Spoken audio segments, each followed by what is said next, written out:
Amen. Hiyo itafanya chakula chetu na maji yetu ibarikiwe.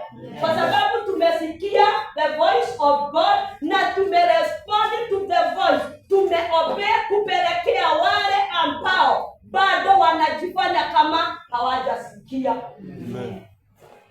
Bwana Yesu asifiwe sana. Amen. Kuna swali? Hakuna. Tumesikia. Yes. What have you been doing with the information ambayo umekuwa ukipokea katika this hour? Ametuambia kuhusu nabii ambaye alitumwa na Mungu na kukutana na nabii mwingine akamwambia contrary to what the voice of God had said. Do you know sisi wote ni nabii including you? Bwana Yesu asifiwe. Ama mnagoja yule wa kuinua nguo?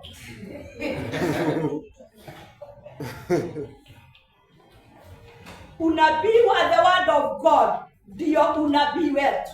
Hata tunabiri mtu tunatolewa kwa tunyumba. Unajua watu wamejiwekea the word of God siku za mwisho. Watu watajitafutia walimu vikundi wawafundishe kile masikio yao yanataka kufanya nini.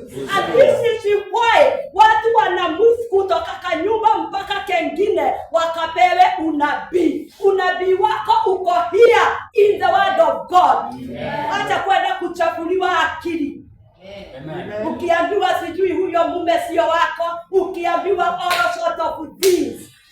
Kwa nini hawasemaji unabii wa kuokoka waseme tuache dhambi? Unabii wa kuambiwa mama yako ndiye anakuroga. Sasa wewe unaweza ziki mama yako ndiye akuroge. What do you have ambayo ni nini hujui? Unajua mama yako hajui ndiye akuroge. Ni nini uko nacho? Unajua vile uko ni kwa sababu ya mzazi wako. Yes. Bwana Yesu asifiwe.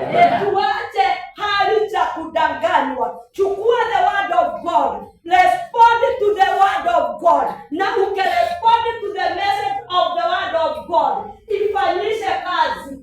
Amen. Bwana Yesu asifiwe. Tujisomee neno la Mungu. Bwana Yesu asifiwe. Kwa